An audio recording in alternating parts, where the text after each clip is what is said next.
Est-ce que vous savez ce que fait un scénariste de chez Marvel lorsqu'il a passé une mauvaise journée? Il bosse sur Spider-Man, choisit la violence et lui donne une vie misérable, le faisant souffrir encore bien plus qu'avant. On a déjà vu qu'il a une chance ultra nulle appelée la Parker Luck, qui est considérée comme étant l'une des faiblesses les plus cheloues de Spider-Man dans une de mes précédentes vidéos. Et certains se demandaient à quel point la vie de Peter était pleine de malchance. Après avoir eu un petit aperçu dans 2 de mes vidéos précédentes, il est temps de plonger dans la terrible vie du tisseur de la Maison des Idées et de découvrir quelles sont les pires choses qui lui est arrivées. Allez, c'est parti! Mais avant, si comme J. Jonah Jameson, vous ne souhaitez rien rater des secrets du tisseur ou simplement de vos autres personnages de pop culture préférés, abonnez-vous à la chaîne en activant bien la cloche des notifications. Merci de vos soutiens. Mais avant de voir tout ça, laissez-moi vous parler d'Ion Classic qui sponsorise la vidéo. C'est un MMORPG de fantasy qui est juste incroyable. L'univers, il est super vaste, le monde, il est divisé en 2 factions à la manière de Civil War, vu qu'on a les Helios et les Asmodianes, 2 races qui se font la guerre. Vous avez le choix en termes de classe, personnellement j'aime bien les gladiateurs qui sont assez puissants et qui tapent assez fort, et en même temps avec toutes les vidéos vraies forces que j'ai faites, ça m'étonne pas que ce soit dans mes goûts. L'une des plus grandes forces d'Ion Classic, c'est sa personnalisation de personnage qui est très poussée. On a des possibilités infinies avec des centaines de skins possibles.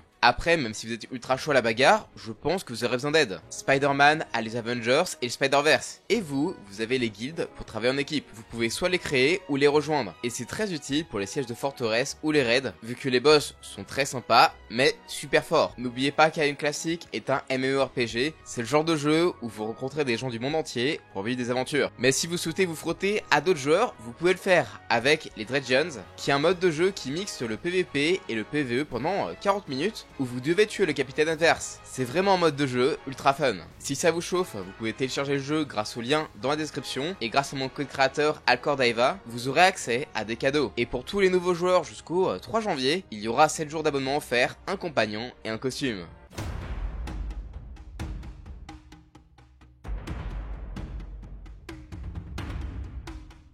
Comme l'a dit si bien un grand homme, un grand pouvoir implique de grandes responsabilités. Et malheureusement, les pertes viennent souvent avec. Et ça, notre jeune Peter Parker l'a vécu plus d'une fois et dès son plus jeune âge. Évidemment, comment faire une vidéo sur les pires trucs qui lui sont arrivés sans parler de la mort de l'oncle Ben. Une mort si impactante et bouleversante dans la vie du personnage qu'on l'a eu dans quasiment tous les médias l'impliquant. Un deuil qu'il a dû vivre une seconde fois en comics lorsque Spider-Man, et non pas Peter, a été effacé de la toile de la vie et de la destinée. Résultat, l'histoire de notre bon vieux Peter 616 a complètement changé, et ici, c'est un Peter sans pouvoir qui a empêché la mort de son oncle, estropiant Peter au passage. Dans cette nouvelle histoire, il a pu vivre heureux avec Ben et May, avant de devenir plus tard l'alcoolite de Silk. Mais tout ça lui a été arraché quand les Spider-Totems l'ont ramené après avoir vaincu Shasra, la déesse guêpe qui menaçait le Spider-Verse. Oui, il a dû revivre le choc de se souvenir de sa vie originale en se rappelant la vie qu'il aurait pu vivre. Ah, et il a aussi gagné un Spider-Boy qui lui aussi avait été oublié de l'histoire. Mais lui faire revivre des deuils traumatisants, c'est un peu le petit plaisir coupable des scénaristes. C'est notamment le cas pour le capitaine Stacy et sa copine de l'époque, Gwen Stacy. Le premier est mort en tant que dégât collatéral d'une bataille entre Spidey et le Docteur Octopus, et la seconde face au terrible bouffon vert. Des morts qu'on s'est d'ailleurs retapé de manière bien plus tragique et drama dans les films Amazing Spider-Man. Enfin, surtout pour Gwen. Sérieusement, qui n'a pas versé une petite larme à ce moment-là? Mais pour Peter, ça s'est pas arrêté là, puisque dans la première saga des clones, le Jackal, un prof de sciences qui était amoureux de Gwen, l'avait cloné. Et plein de fois en plus. Chaque fois, tourmentant un petit peu plus ce pauvre Peter qui peut décidément jamais faire son deuil. D'ailleurs, il y a même eu une version avec l'ADN de Cyclope et Spider-Queen, qui pouvait devenir une araignée géante. Mais le pire, je pense pour Peter, ça a été quand son clone, qu'il considérait comme son frère et pensait mort, Ben Reilly, se fit passer pour le nouveau Chacal, clona Gwen et son père avec leurs souvenirs d'origine avant qu'il ne meure à nouveau, car le processus était pas stable. Vraiment les clones, c'est un vrai souci pour Peter. Le Chacal n'est pas le seul à s'amuser à ramener les proches de Spider-Man à la vie pour le tourmenter, puisque ça a été également le cas du Caméléon. Oui, ce vilain iconique de Spider-Man qui tombe de plus en plus dans l'oubli. Il avait une idée affreuse, grâce au bouffon vert, de créer des LMD, des robots dupliquant presque parfaitement les humains, pour ainsi envoyer les faux parents de Peter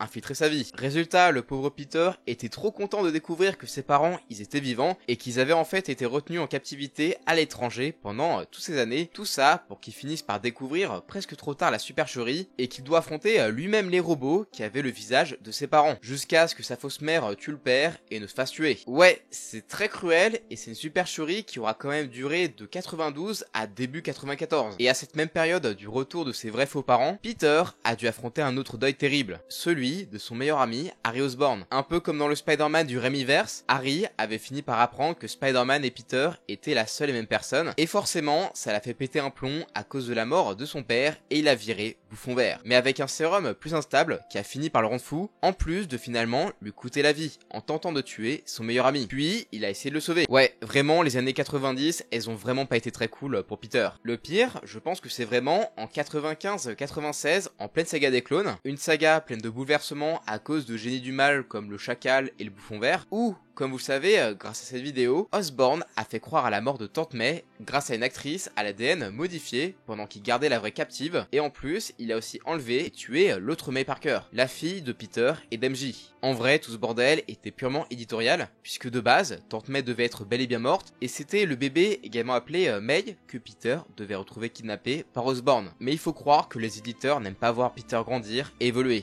Et ça, on l'a tous clairement bien ressenti avec l'un des pires events pour Spider-Man, One More Day. Ici, pareil, on a May qui va mourir, mais pour la sauver, Peter va vendre son mariage avec MJ à Mephisto. Ouais, vraiment, je comprendrai jamais cette idée à la con pour le séparer à jamais de MJ. Genre, Mephisto, il va faire quoi avec leur mariage? Mais bon, c'est comme ça. En 2007, Peter a dû faire le deuil de son mariage pour des raisons qu'on connaîtra qu'en 2022, quand même, juste parce que Mephisto, c'est que la seule capable de le vaincre définitivement, c'est la fille de Peter et de Mary Jane. Donc, il veut vraiment pas la voir naître. Bien après tout ça, c'est une mort qui ne concerne même pas l'entourage proche de Peter qui l'aura bien bouleversé. La mort de Marla Madison, la femme de John Jonah Jameson. Après l'évasion de prison du Spider-Slayer et du Scorpion, qui avaient tous deux des envies de meurtre contre Jonah, qui, pour rappel, est à l'origine de ces deux vilains de Spider-Man, Marla fut prise dans la bataille, sauvant de justesse son mari du Spider-Slayer.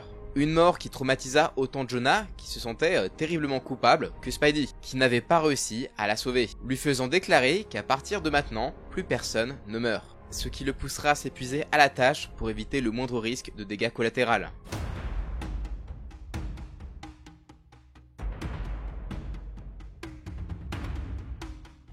Bon, si on fait les comptes, on est qu'au début de la vidéo et Peter a déjà perdu son oncle, son premier amour et le père de cette dernière, 2 fois en plus, ses faux parents, son meilleur pote, sa vraie fausse tante, sa fille et même son mariage. Et c'est pas fini, puisqu'entre maintenant en jeu les différents films qui ont malheureusement eu pour effet de pas mal changer la vie de Peter dans une envie de renouveau parfois inutile afin de coller au film. C'est arrivé tellement souvent qu'à force, le pauvre Peter, il doit avoir un Spider-Sense spécial reboot en mode « Ah zut !»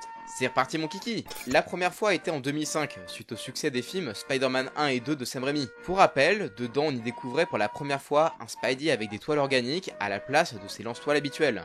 Et l'idée avait grave plu à l'époque, à tel point qu'en comics, ils ont pondu la storyline The Other. Une histoire où Peter, mourant à cause d'une infection inconnue, va affronter un Morlun de retour et plus chaud que jamais, jusqu'à se faire défoncer la gueule et même bouffer un œil, avant de se venger en mode araignée berserk. Tellement berserk qu'il lui a bouffé la gueule avant de mourir et de ressusciter dans un cocon. Désormais, Peter avait pleinement évolué en Spider-Totem et avait accepté son côté arachnide, lui donnant des nouveaux pouvoirs comme les toiles organiques et des pouvoirs augmentés. Une histoire un peu débile et glauque, juste pour qu'il colle au film ultra populaire. Mais bon, tout ça, ça a été reboot avec One More Day, puis Brand New Day, et on en a plus entendu parler. Peter pouvait repartir à l'ancienne, avec son statu quo de galérien sans emploi et son Mary Jane, sauf que, nouvelle série de films Spider-Man avec les Amazing, donc forcément, il faut encore le reboot. C'est ainsi qu'en 2013, à la suite du Amazing Spider-Man numéro 700, on a eu le droit au Superior Spider-Man, une storyline grave cool et rafraîchissante, où Octopus avait gagné et volé le corps de Peter, le laissant mourir dans le sien. Le docteur évolue maintenant comme le nouveau Spider-Man, avec l'esprit de Peter comme copilote, jusqu'à ce qu'Octopus lui rende son corps, admettant son incapacité à vaincre le bouffon vert de retour avec sa Goblin Nation. En vrai, c'était super intéressant, même si c'est un peu dommage qu'ils nous ressortent le Super Spider-Man et le Super Octopus à toutes les sauces maintenant. Ouais, ça devient presque le Batman qui rit de Marvel. Après avoir récupéré son corps, Peter avait enfin une vie cool. Grâce à Octopus, il avait sa propre entreprise, il était riche, il avait plein de super gadgets pour l'aider à faire son job. Tout allait bien pour lui, jusqu'à ce que sorte Spider-Man Homecoming. Et là, forcément, vu que les gens redécouvrent un jeune Peter qui commence de zéro, ben il fallait qu'il reparte encore de zéro aussi en comics, voyons. C'est ainsi qu'en plein Secret Empire et suite à l'attaque du Super Octopus, Peter a dû lui-même détruire son entreprise et sa réputation pour ne pas qu'elle tombe entre les mains d'Octavius. Et là, c'est la dégringolade. Il passe de riche à pauvre, il a plus d'appart, et il vit même de temps en temps chez l'ex-femme d'Hawkeye, Mockingbird, qu'il s'est tapé d'ailleurs. Bon ok, ça lui fait au moins une petite victoire. Et c'est ainsi que va commencer quelques temps plus tard, le volume 5 de The Amazing Spider-Man que Nick Spencer va réussir à rendre cool malgré la frustration des fans d'avoir vu Peter passer du mec le plus heureux à un gros loser. Oui, encore. Mais là on arrive en 2021 et No Way Home casse l'écran avec une scène de fin qui remet là aussi Peter à son statu quo, celui d'un Spider-Man seul et en galère de thunes. Résultat, ben faut faire pareil en comics. Mais cette fois-ci, pas trop vite pour pas spoiler le film. Du coup, on a l'arrivée de Zeb Wells et son arc Beyond pour foutre Peter dans le coma, vu qu'à l'époque, la mode c'était de tuer le personnage ou de le défoncer quand il y a une sortie de film ou de série. Et ça a donc bousillé ses relations avec son frère slash clone Ben Reilly, avant d'enchaîner sur le terrible volume 6 de The Amazing Spider-Man, dont j'ai déjà parlé dans cette vidéo. Vous savez, l'histoire où il a pas une thune, tous ses potes le détestent, Tante May le gosse, et MJ est avec ce fameux Paul, et ils ont 2 enfants. Ouais, un sacré plaisir.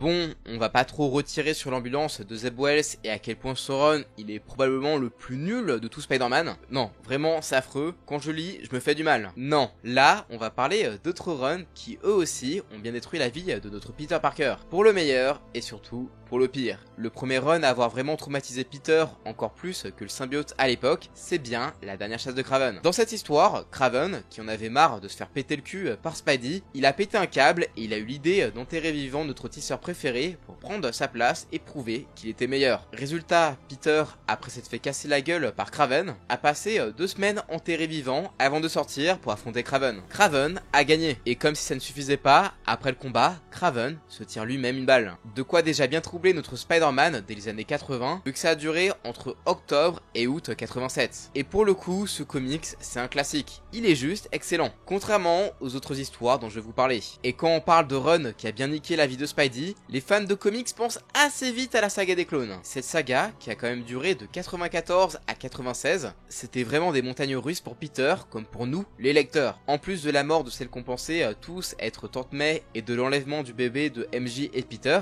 cette saga a surtout pas arrêté de jouer sur un truc tout bête, qui est le vrai Peter Parker. En gros, on n'arrêtait pas de nous sortir des plot twists en mode « Ah bah en fait c'était Ben Reilly. Ah non, en fait c'est Kane. Ah bah finalement c'est le Peter qu'on connaît. Ah bah non, en fait c'est Ben. Ah et bien en fait c'était aucun. » Vraiment, c'était insupportable et sûrement encore plus pour ce pauvre Peter. Vous imaginez l'angoisse? Vous avez un clone que vous pensiez être mort qui revient dans votre vie et on vous dit qu'en fait le clone, ben c'est peut-être vous. Même pour ces clones en vrai c'était horrible. Et je pense qu'un jour faudra peut-être parler de leur vie parce que vous n'êtes pas prêts d'à quel point ils sont drama. Mais niveau drama, je pense que rien n'atteindra le level de drama à cause du terrible Sin Past. Sorti entre juin et novembre 2004, cette storyline nous faisait découvrir comment Gwen, alors qu'il était encore vivante et avec Peter, avait couché avec Norman Osborn et avait eu des jumeaux de lui. Jumeaux qui désormais avaient vieilli jusqu'à l'âge adulte, sans doute à cause des effets du sérum bouffon hérité de leur père, et ils étaient en quête de vengeance contre Spider-Man qui avait laissé mourir leur mère. Une horrible histoire qui traumatisa Peter,